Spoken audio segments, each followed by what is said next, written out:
Fisher. Thank you, Mr Deputy Speaker. Recent terrorist attacks all over the world have rightly concerned many members of my local community.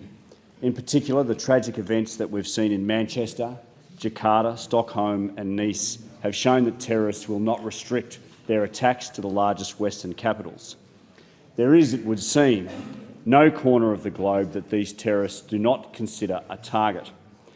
Though we must not surrender to irrational fear, it is a fact that regional communities, like mine on the Sunshine Coast, are at some risk, just like our capital cities are.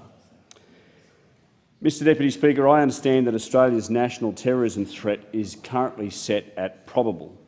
This means that our security agencies have credible evidence that individuals or groups have the intent and the capability to commit a terrorist attack in Australia. Indeed, tragically, since that threat level was set in September 2014, we have seen 4 such terrible attacks. The 2014 Lint Cafe siege has rightly received a great deal of attention in recent days, but we must also remember the stabbing of 2 police officers at Endeavour Hills in that same year and of a man in Minto in 2016. We should also remember the brutal murder of Curtis Cheng in 2015, who was an innocent public servant killed outside his workplace. These attacks, along with those in Nice, Paris and Manchester, among others, show us that although these terrorists prefer to target government institutions and famous landmarks, they are more than willing to make indiscriminate attacks on ordinary people as they go about their daily lives. Any large crowd, any place where people congregate has become a potential target for an attack. The main threat that faces Australia is exactly that kind of attack from individuals or small groups. These so-called lone wolf attacks use simple and widely available tools to commit their violence, things like knives and cars that we all use every day. With these simple tools, with a simple plan and no need for coordination with others, these attacks can be difficult to detect and disrupt. Until the attack begins, a terrorist planning such an attack may not do anything of any great concern to authorities or give any clear signal that they mean to commit us harm. However, the recent Manchester bombing has shown us that large-scale, coordinated and complex attacks remain a real possibility.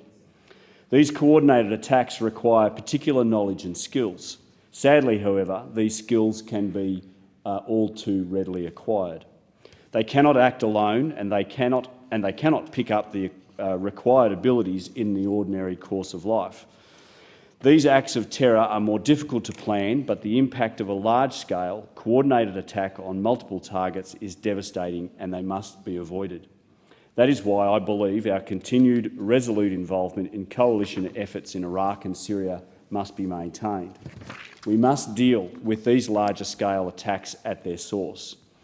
People I've spoken to in my electorate tell me that they are particularly concerned about the threat posed by Australian individuals who have chosen to travel to Syria or Iraq to fight with jihadist groups. Around 200 Australians have made ill-judged, foolish and this unlawful journey. I understand that as many as 76 Australians may already have been killed. But my constituents are concerned that those who remain will prove a serious threat if they return to this country. Unfortunately, the twisted and violent ideology of groups like Islamic State and Al-Qaeda continues to appeal to a small number of people within our borders. Worse, these groups use the internet and social media to target our young and most vulnerable. In Australia, we're seeing ever younger people being radicalised by this evil internet propaganda, and we are seeing that process increase in speed and intensity. The threats from terrorism are varied and complex. Extremists seek to frighten and divide us just as much as they seek to cause us physical harm. Our first and most important line of defence is a passionate commitment to upholding our shared values. People in Fisher, however, have told me that they expect to see our defence forces, security and border protection agencies receive everything they need to protect our community and our shared Australian values. Our first priority must be to keep Australians safe. Can I therefore ask the Minister, what is the Australian government doing to keep Australia and Australians safe from the risk of terrorism?